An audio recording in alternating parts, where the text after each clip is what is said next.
ज्ञान दर्शन नाय कहा चारित्रार्णव गंभीरा मोक्ष मार्ग उपदेश कहा। सरस्वती नमस्तुभ्यं वरदे कामरूपिणी विद्यारंभं करिष्यामि सिद्धिर्भवतु मे सदा। जय बोले अनंतानंद सिद्ध परमेष्ठी भगवान की। देवादिदेव किराट श्री मूल नायक शांतिनाथ भगवान की। अंतिम तीर्थंकर शासन नायक महावीर भगवान की।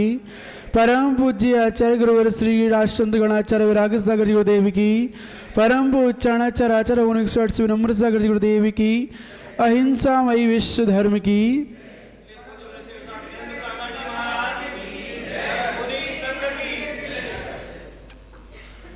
कल हमने क्या समझाया था कि मंदिर क्या है? बैंक है। और इस बैंक में हमें खाता जो हमारा खुला हुआ है उस खाते में क्या भरना है? पुण्य भरना है। ये कल हमने समझाया था। 4 लाइन के माध्यम से कहा भी था कि प्रभु का दरबार ही अनंत सुख का टैंक है। उसमें अनंत सुख भरा हुआ उनके दरबार में। अनंत सुख के टैंक में सम्यक रूपी बैंक है। कौन सी बैंक है? कि सम्यक रूपी बैंक में जो भी खाता खोलेगा 10 धर्म रूपी ब्याज जमा कर मोक्ष रूपी द्वार को खोलेगा। तो ये कल समझाया था कि ये सम्यक रूपी बैंक में जो सम्यक क्रियाओं करते हुए 10 धर्म को अपने जीवन में उतारता है तो वो साथ साथ यहाँ तो पुण्य को जोड़ रहा है, साथ में 10 धर्म को अपने अंदर आचरण में लाकर और ब्याज जोड़ रहा है।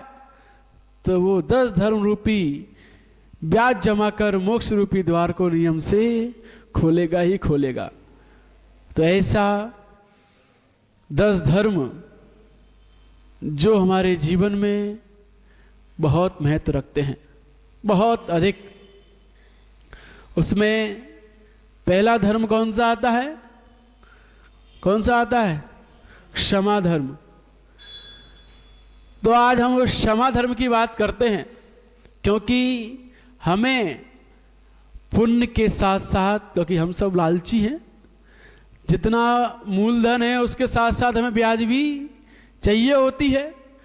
तो हम मंदिर में आकर, इस बैंक में आकर पुण्य तो भर ही रहे हैं, लेकिन साथ साथ पुण्य की हमें ब्याज भी मिले।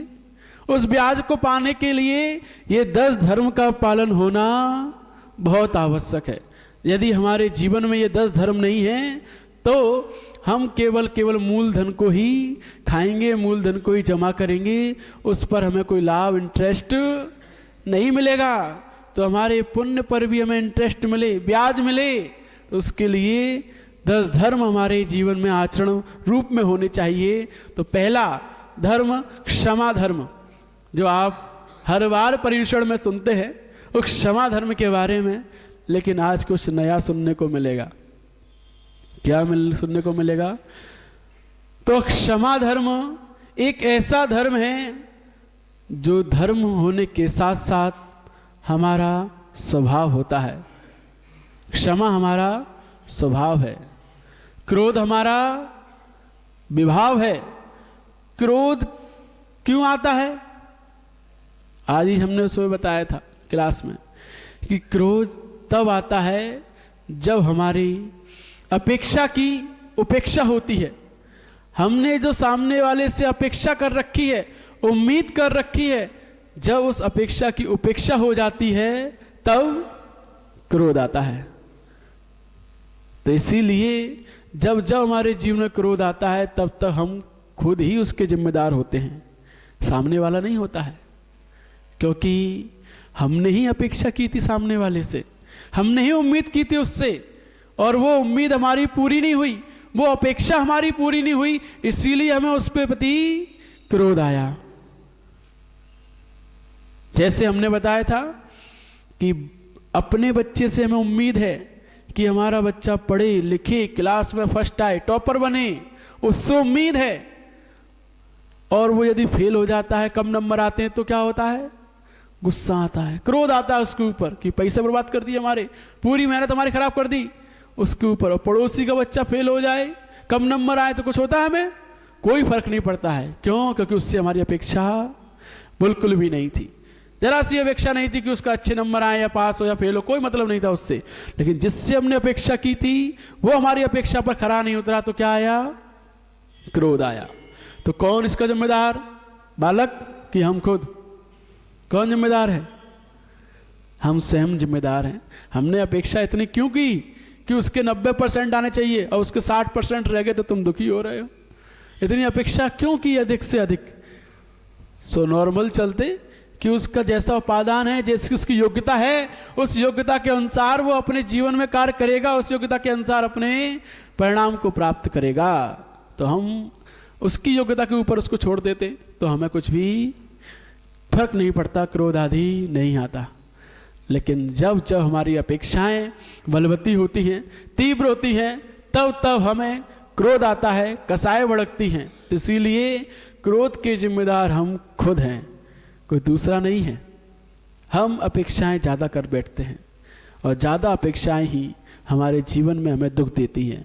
तो दुख से बचने के लिए अपेक्षाओं को कम करो, और अपेक्षा जब कम हो जाती है तो क्रोध आता ही नहीं है, अपने आप ही जीवन में क्षमा धर्म प्रवेश करता है। और यदि क्रोध आ भी गया है, किसी से बैर बन भी गया है, तो कहा है कि अपने जीवन में अपन को भटकाने वाला कोई है इस दुनिया में तो कोई और दूसरा नहीं, हमारे खुद का बैर भाव।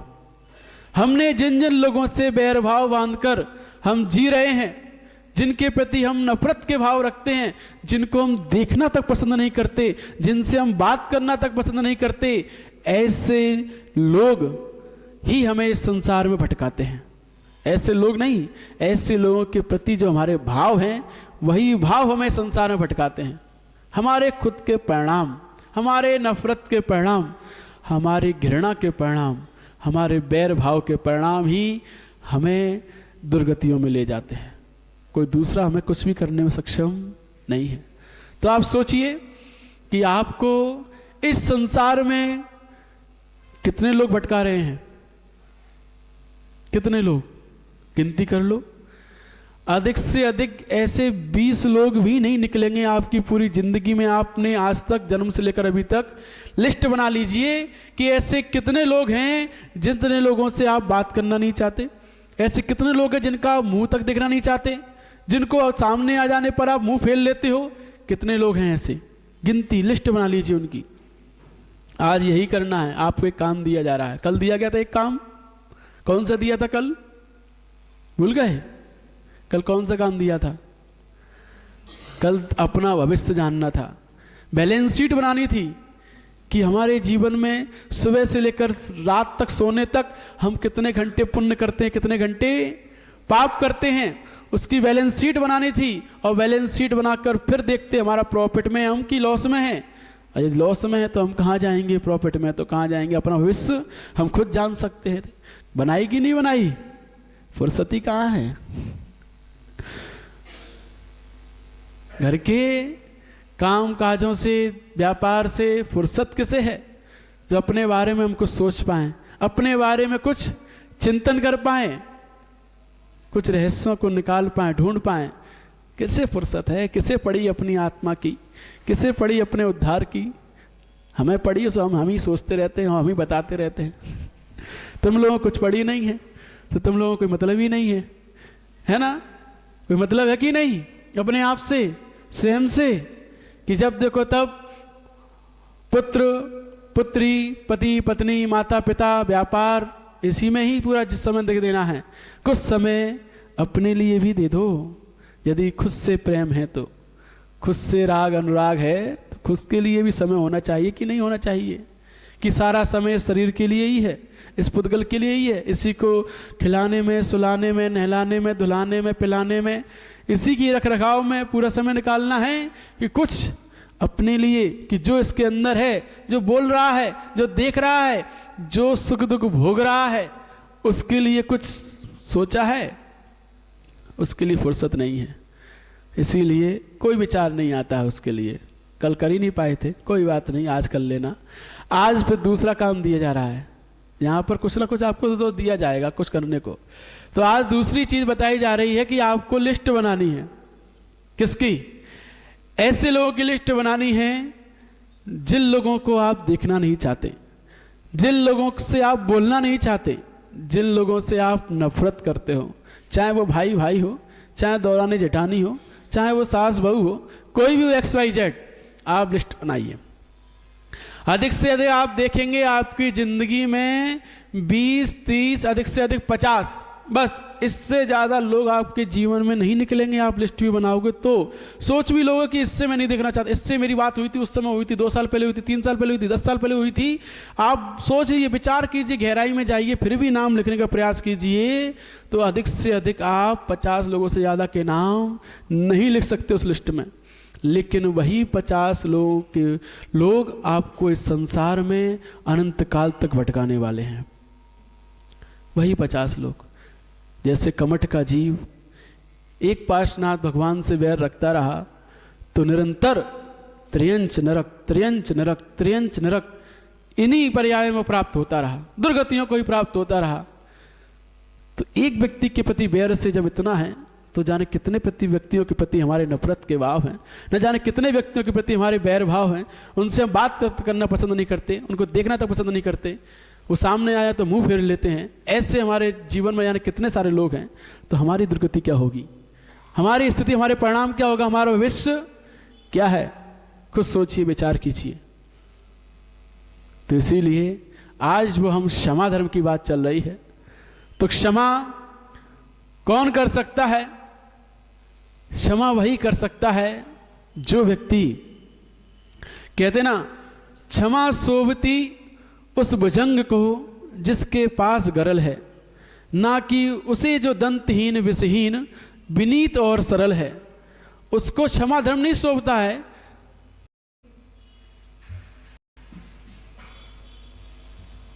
जिसके हृदय में कमजोरी भरी हुई है, कलेजा जिसका कमजोर है, कच्चे दिल का है, ऐसे व्यक्ति कहे कि हमने तो क्षमा कर दिया, उस व्यक्ति के प्रति कोई क्रोध कर जाए, डांट जाए, फटकार जाए, लड़ जाए उससे, और वो व्यक्ति कमजोर है, फिर कहे कि अरे हम उसका क्षमा कर दिया, हमें उससे कोई मतलब नहीं है, हमें कुछ नहीं करना है, तो ये व्यक्ति क्षमा थोड़ू है। क्योंकि तुम्हारे पास ताकत ही क्या है, तुम उसका बिगाड़ ही क्या सकते हो, कुछ नहीं कर सकते हो, इसीलिए तुम उसे क्षमा कर रहे हो।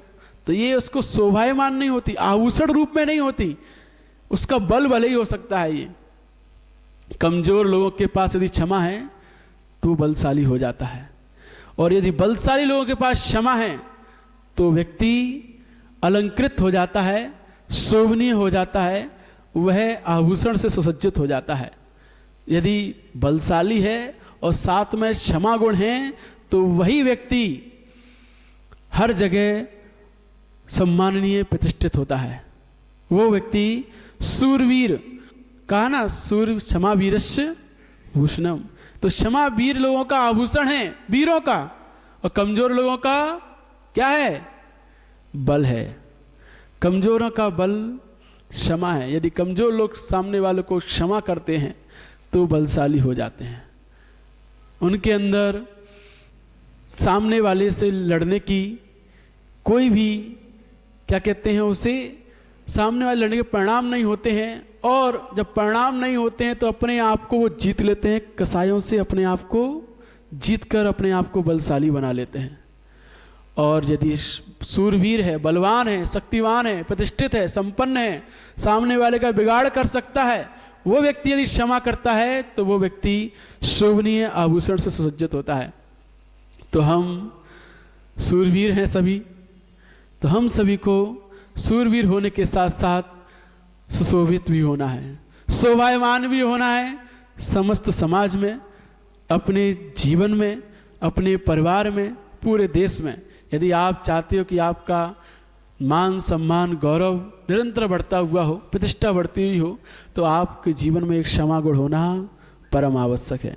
तो आप आज विचार कीजिए, सोचिए और लिस्ट बनाइए उन लोगों की जिन लोगों से आपके बैरभाव हैं, जिनसे आप बात करना पसंद नहीं करते हैं, जिनको देखना तो पसंद नहीं, उनकी लिस्ट बनाइए। और आपको क्या करना है?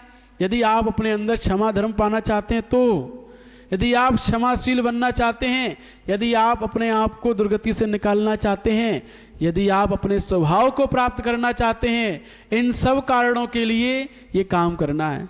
किसके लिए करना है? अपने आप को दुर्गति से बचाने के लिए, स्वभाव पाने के लिए, शोभायमान होने के लिए, सुशोभित होने के लिए।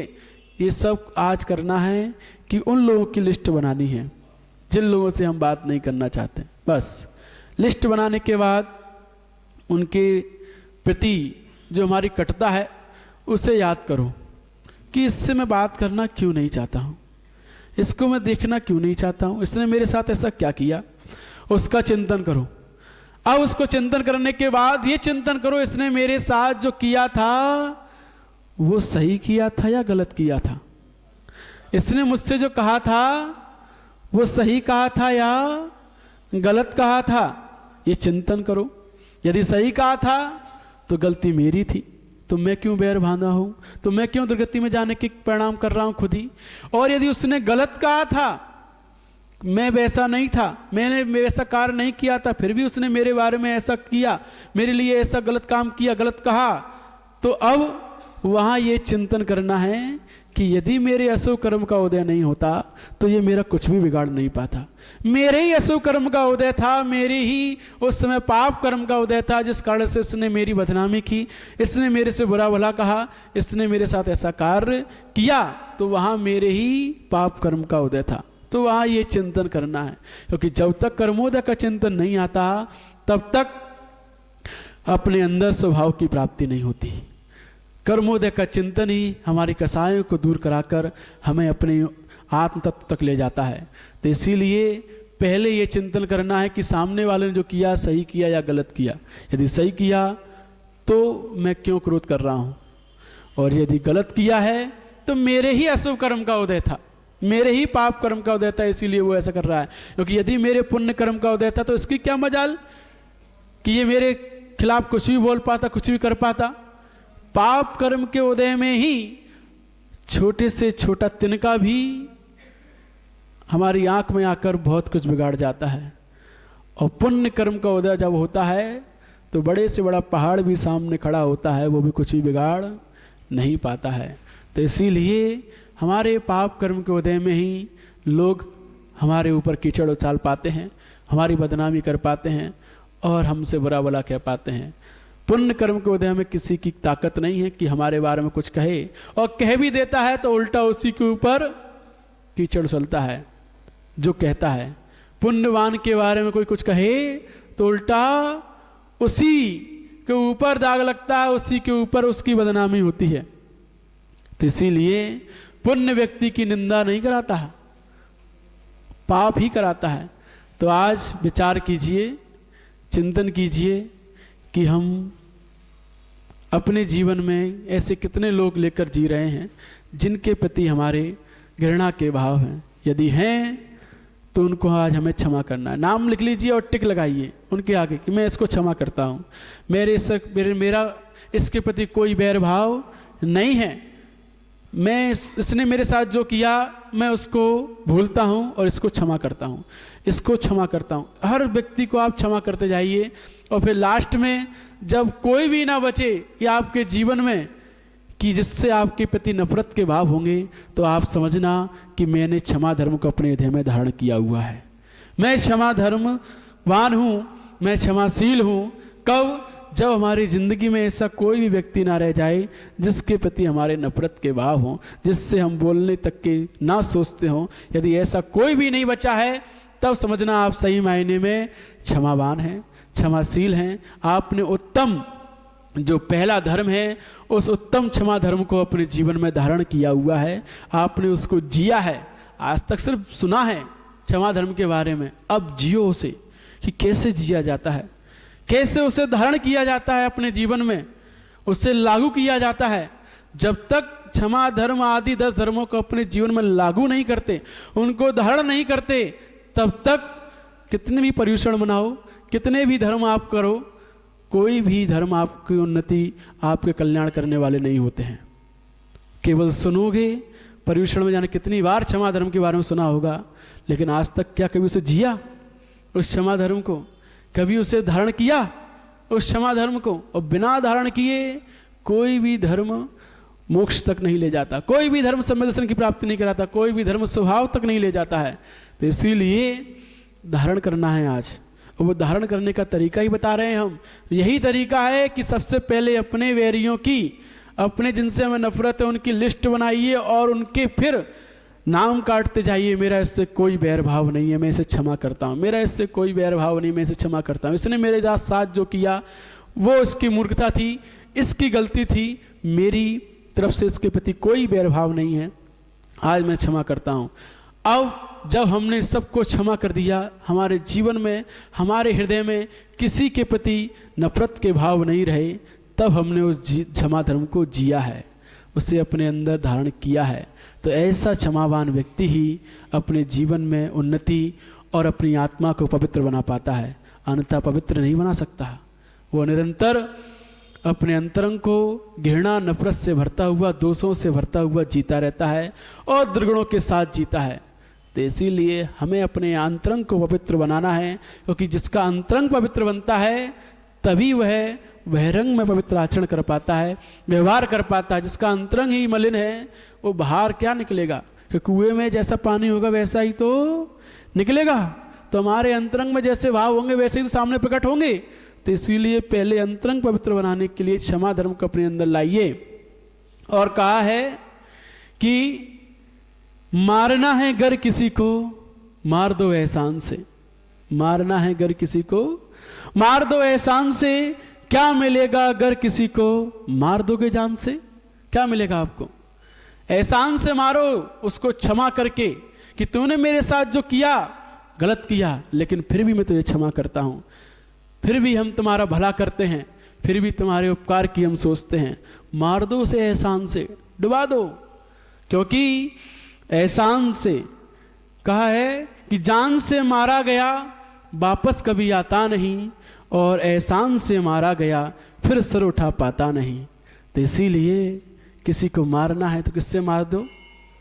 एहसान से मार दो, उसे दबा दो उसे इतना कि फिर आपके समक्ष सिर उठा के चलना पाए। इस प्रकार वो आपके प्रति गलत व्यवहार करे, आप उसके प्रति अच्छा व्यवहार करके उसको गिरा दो उसकी ही नज़रों में। वो व्यक्ति कहेगा कि हम कितने नीच हैं, दुष्ट हैं, अपराधी हैं कि हम उसका बुरा सोचते हैं, और वो हम उसका बुरा करने पर भी वो हमारा भला कर रहा है, वो हमारे अच्छा सोच रहा है, हमारी अच्छाई देख रहा है। हम कितने अपराधी हैं, कितने नीच हैं, वो अपनी नज़रों में खुद गिर जाएगा। तो किसी को मारना है तो मार दो एहसान से। क्या मिलेगा अगर किसी को मार दोगे जान से? कुछ नहीं मिलेगा, और आपको बैर बन जाएगा और रंजिश बन जाएंगी, और इस संसार में भटकना पड़ेगा, बार बार जन्म मरण लेना पड़ेगा, बार बार उस बैर भाव को भोगना पड़ेगा। जैसे कमठ और पार्श्वनाथ की कथाएं आपने सुनी होंगी, तो बार बार वो सब चलता रहा। तो ये चलता ही रहेगा, चक्र निरंतर चलता ही रहेगा यदि क्षमा नहीं कर पाए। यदि हम अपने जीवन में उन लोगों को क्षमा नहीं कर पाए, उनकी गलतियों को भुला नहीं पाए, उनका हम उपकार नहीं कर पाए, तो ये चक्र निरंतर चलता ही रहेगा। 84 लाख योनियों में भटकना बार बार पड़ेगा ही पड़ेगा। तो हमें अपने आप को बचाना है, अपने आप को इन दुखों से दूर करना है, छुड़ाना है। तो आज बस एक ही काम करना है। क्या सचिन भैया, क्या करना है? लिस्ट बनानी है। लिस्ट बनाइए कौन कौन लोग हैं ऐसे, सबकी। और ये ध्यान रखना, कोई दूर का व्यक्ति में उस व्यक्ति का नाम ही नहीं आएगा जो आपका दूर का होगा। जितने भी नाम आएंगे सब आपके अपने करीब के लोगों के नाम ही आएंगे, करीब के लोगों के नाम ही आएंगे जितने भी नाम आएंगे। और हम उन करीब के लोगों को ही क्षमा नहीं कर पा रहे हैं, तो हमारा क्रम निरंतर चलता ही रहेगा। इसीलिए क्षमा धर्म को धारण करो। अपनों ने ही अपनों को लूटा है, गैरों में कहाँ दम था, है ना? तो इसीलिए अपनों को ही हमें क्षमा करना है, अपनों से ही नफरत भाव को दूर करना है। गैर व्यक्ति के राज ना हमें पता है, ना उसे हमारे राज पता है, इसीलिए उसके प्रति हमारे कोई भाव नफरत के होते ही नहीं है। जिनके राज हमें पता है और जिन्हें हमारे पता है, उन्हीं के प्रति हमारे हृदय में वैमनस्यताएँ बड़ी बड़ी हैं, उन्हीं के प्रति क्रोध भाव भरा पड़ा है, उन्हीं के प्रति नफरत घृणा भरी पड़ी है। तो इसीलिए आज यही काम करो, अपने आप को, हम वीर हैं, अपने आप को आभूषण से सुशोभित करो। क्षमा रूपी आभूषण से जब अपने आप को सुशोभित करते हैं, तब हम अपने जीवन में धर्म को प्राप्त करते हैं, धर्म में होते हैं, अर्थात स्वभाव को लगते हैं, अपने परिणामों को निर्मल करते हैं, और परिणामों की निर्मलता से ही स्वभाव की प्राप्ति होती है। तो ये सब पहले दिन से ही जो लिंक चली आ रही है वो आज तक चल रही है। तो हम तो सिर्फ इतना ही समझाना चाहते हैं कि अपना उद्धार हर कोई करना चाहता है, अब हर कोई अपने आप को दुखों से बचाना चाहता है, हर कोई अपने आप को उन्नति ऊंचाइयों की ओर ले जाना चाहता है, हर व्यक्ति सम्मान प्रतिष्ठा चाहता है, लेकिन उसके लिए करना क्या है वो विचार किया है? उसके लिए सिर्फ और सिर्फ अपनी सोच को विस्तार करना है, अपने अंतरंग को पवित्र करना है। जब हमारा अंतरंग पवित्र होता है, सोच बहुमुखी होती है, बड़ी सोच होती है, उदार हृदय होता है, क्योंकि जिसका हृदय उदार है, विशाल है, वही व्यक्ति सामने वाले की गलती होने पर भी सामने वाले को क्षमा कर पाता है। और जिसकी सोच छोटी है, हृदय छोटा है, वो व्यक्ति खुद की गलती है और कोई दूसरे ने बता दी है, फिर भी उस दूसरे के प्रति बैरभाव बांधकर बैठ जाता है, क्योंकि सोच ही छोटी है उसकी। किसने मेरी गलती बताई सबके सामने, इसने मेरे बारे में सबके सामने ऐसा कहा। अरे तुमने ऐसा किया था इसलिए ऐसा कहा है, तुमने नहीं किया था तो क्यों कहते? फिर भी क्योंकि सोच छोटी है इसीलिए अपनी गलती स्वीकार नहीं कर पाता है। और जिसका हृदय बड़ा होता है, विशाल हृदय वाला होता है, वो व्यक्ति सामने वाली गलती होने पर भी सामने वाले को क्षमा करता है। ऐसा व्यक्ति ही पवित्र हृदय वाला होता है, ऐसा व्यक्ति ही धार्मिक होता है, ऐसा व्यक्ति ही धर्म को अपने अंदर धारण किए हुए होता है, ऐसा व्यक्ति ही सम्यक दृष्टि होता है, ऐसा व्यक्ति ही क्या क्या कहा जाए सर्व गुण संपन्न होता है। तो इसीलिए हमें अपने जीवन में आज एक क्षमा धर्म को धारण करना है।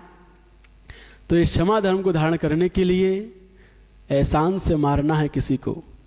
क्या करना है? एहसान से मार दो उसे, उसका उपकार कर दो, उसका उपकार कर दो। वो आपके लिए भले ही बुरा सोच रहा है, आप उसके लिए अच्छा सोचकर, उसके लिए अच्छा करके उसको गिरा दो उसकी नज़रों में।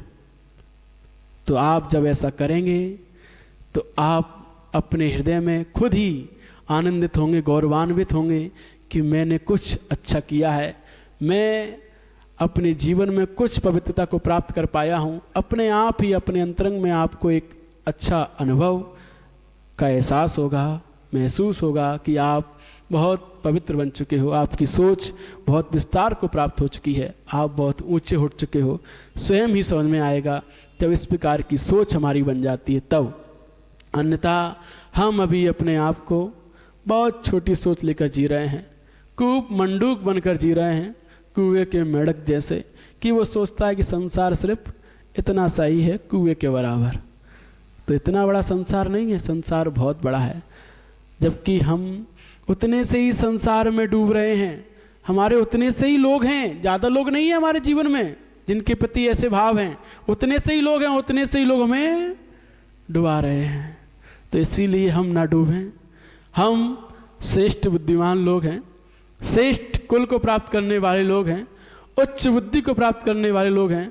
हमारी बुद्धि का लोहा हर समाज मानती है कि सबसे ज़्यादा बुद्धिमान कोई होते हैं तो जैन लोग होते हैं। तो हम अपनी बुद्धि को सही जगह उपयोग करें। हम भी यदि दूसरों की तरह बनने लगे तो हमारी बुद्धि और उनकी बुद्धि में क्या अंतर रह जाएगा।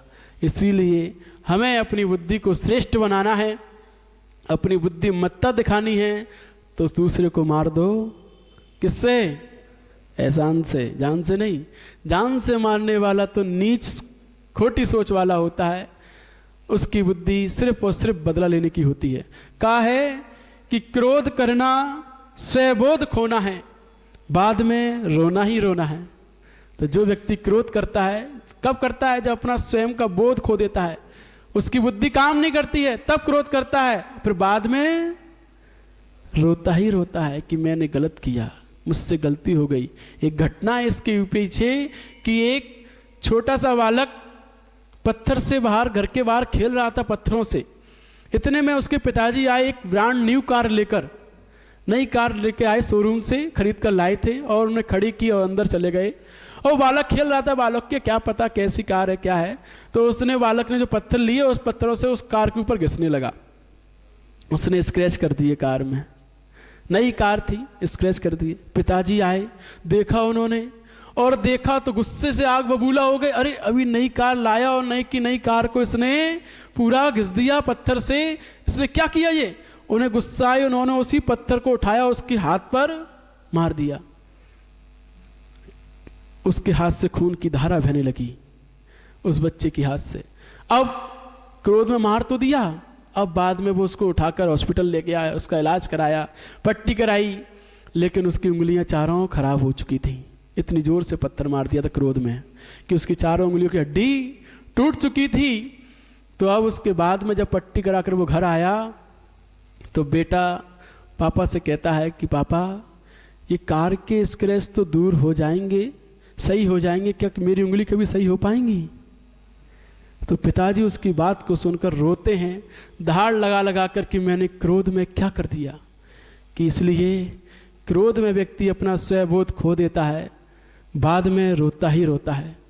तो इसीलिए ऐसा क्रोध हमारे जीवन में ना रहे, हम उस क्षमा को धारण करें जिससे हम हर जगह प्रशंसनीय, सम्मानित और आनंदित होते हैं।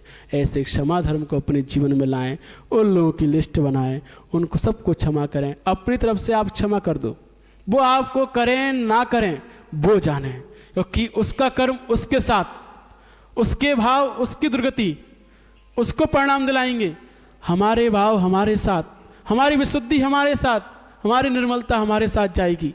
तो इसीलिए आप उनकी लिस्ट बनाइए, उन सबको क्षमा कीजिए। वो आपको क्षमा कर पाएं या ना कर पाएं, आप उन्हें कर दीजिए। अपनी तरफ से मुक्त हो जाइए, अपनी तरफ से फ्री हो जाइए। वो व्यक्ति खुद भुगतेगा अपने परिणामों को यदि बैर भाव बांध कर जिएगा तो इसीलिए हम अपनी तरफ से टेंशन फ्री, कसाय फ्री, नफरत भाव से रहित फ्री हो जाएं, तो हम अपने आप को, अपने अंतरंग को पवित्र बनाते हैं। क्योंकि जो जो हमारे अंदर जो कसाई बैठी हुई है ना, ये कसाई ही हमारे अंतरंग में दूसरों के प्रति, जब जब हमारे अंतरंग में दूसरों के प्रति क्रोध भाव, नफरत भाव आता है, पहले उसका बुरा नहीं कर पाते हम, पहले हम खुद का बुरा करते हैं, खुद को गिराते हैं, खुद को नीचे परिणामों में गिराते हैं, खुद को नीचे गिराते हैं, डुबाते हैं, तब हम दूसरे का कुछ बुरा कर पाते हैं। तो पहले हमें खुद को नीचे करना होता है, खुद के परिणाम खराब करने होते हैं, तब हम दूसरे कुछ खराब कर पाते हैं। तो हम क्यों अपने खराब करें, क्यों अपने परिणामों को बिगाड़ें? इसलिए पहले हम क्षमा कर दें, वो जाने उसका काम जाने, हमें उससे कोई मतलब नहीं है। तो इस प्रकार के जब हमारे जीवन में परिणाम बनेंगे, हम क्षमा धर्म को लेकर जिएंगे। उस क्षमा धर्म को हम जी रहे हैं, अपने चरित्र में लेकर आचरण कर रहे हैं उसका। तो इस प्रकार का आचरण जिसका होता है, वही व्यक्ति धर्मी है, धर्मात्मा है, और वही व्यक्ति नियम से देव शास्त्र गुरु का भक्त है, उनको मानने वाला है, उनके प्रति श्रद्धा करने वाला है, जिनवाणी को अपने हृदय में धारण करने वाला है। तो इसलिए अपने जीवन में आज जो क्षमा धर्म बतलाया है उसको धारण कीजिए। उसको धारण करने का उपाय हमने बतला दिया है। एहसान कर दीजिए दूसरों के ऊपर, उनकी लिस्ट बनाकर उन्हें माफ़ कर दीजिए, भुला दीजिए उनके दुष्कर्मों को, भुला दीजिए उनके गलतियों को, और हो सके तो आप उन्हें फ़ोन करके भी कह दो कि हमने आपको क्षमा कर दिया है, आप कर पाओ ना कर पाओ। आप उनके सामने जाकर, हम ये नहीं कह रहे कि आप उनके सामने जाकर उनसे क्षमा मांगो, नहीं नहीं, कोई आवश्यकता नहीं है उनके सामने जाकर क्षमा मांगने की। आप तो अपने हृदय से उनको क्षमा कर दो, बस इतना पहले कर दो फिर मिल भी जाए कभी अकस्मात तो जय जिनेंद्र भी कर लो, क्या जा रहा है। यदि जय जिनेंद्र करने के परिणाम तभी होंगे जब आपने अपने हृदय से उन्हें क्षमा किया होगा, अन्यथा नहीं होंगे। तो इसीलिए पहले आप उन्हें क्षमा कर दो, फिर उसके बाद जय जिनेंद्र कर लो, मार दो उन्हें एहसान से। इसीलिए हम अपने जीवन में क्षमा धर्म को धारण करें, अपनी उन्नति करें, अपने विचारों को उन्नत बनाएं, श्रेष्ठ बनाएं और अपने जीवन में गुणों से, हाँ व्हाट्सएप पर भी क्षमा मांग सकते हैं, मैसेज करके। ज़रूरी नहीं है कि हम सामने जाकर ही कुछ कहें, व्हाट्सएप पर मैसेज करके भी कह सकते हैं, क्योंकि हमारा अपना स्वाभिमान होता है वो हमें नहीं करने देता है, वो ईगो थोड़ा आड़े आ जाता है। तो कोई बात नहीं है, उसकी भी हमें रक्षा करनी है, अपने स्वाभिमान की भी, कि हमारी गलती नहीं थी फिर भी हमारे साथ ऐसा हुआ, तो कोई बात नहीं, हम उसे क्षमा कर देते हैं। व्हाट्सएप पर मैसेज कर दीजिए, अपने हृदय से क्षमा कर दीजिए, जो भी हम कर सकते हैं करने का प्रयास कीजिए। धर्म को जिए, जीवन में उसे धारण कीजिए, केवल सुनना नहीं है, धारण करना है, जीना है धर्म को, धर्म रूप बनना है, धर्म रूप होना है। तभी हम अपने स्वभाव को प्राप्त करके, सम्यक्त को प्राप्त करते हुए निर्माण की प्राप्ति करते हैं। आज के लिए इतना ही। जय बोलिए परम पूज्य आचार्य गुरुवर श्री विनम्र सागर जी गुरुदेव की।